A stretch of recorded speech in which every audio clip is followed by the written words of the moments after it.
and welcome to the Rakyat Times TV News. I'm Hu. We seem to be heading towards becoming a humourless society. The recent amendments to the Colonial-era Sedition Act have caused some satirical news outlets to tone down their stories. According to a report, several websites have become more cautious in poking fun at politicians and government bodies. Website Fake Malaysia News (FMN) admitted that as laws on news portals and social media users become tighter, the news portal become much more careful. The amendments include empowering courts to prohibit the circulation of publications deemed seditious. The Malaysian Insider reported that Ibrahim Sufyan of the Merdeka Centre has warned that the clampdown on such sites would ultimately lead people to believe that the government was insecure and lacked the ability to argue its views. And our next item, it's not funny either.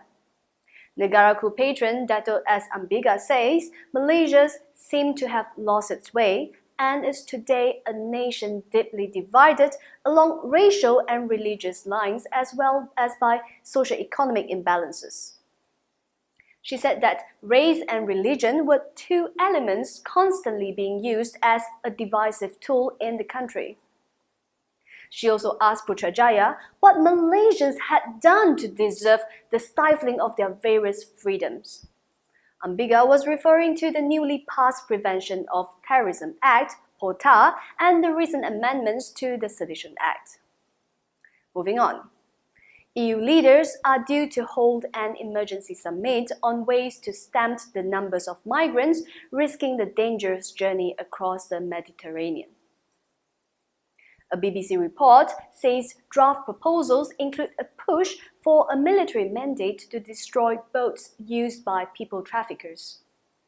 More than 800 people drowned off Libya coast on Sunday, bringing the number of deaths this year to 1,750. Italian Prime Minister Matteo Renzi has called for direct actions against people smugglers.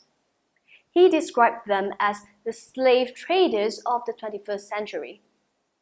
A draft statement for today's meeting in Brussels says leaders will commit to undertake systematic efforts to identify, capture and destroy vessels before they are used by traffickers. It says EU Foreign Policy Chief Federica Mogherini has been invited to immediately begin preparations for a possible security and defense policy operation to this effect in accordance with international law. And that was the news on Rakyat Times TV. We'll be back again tomorrow, same time, same place.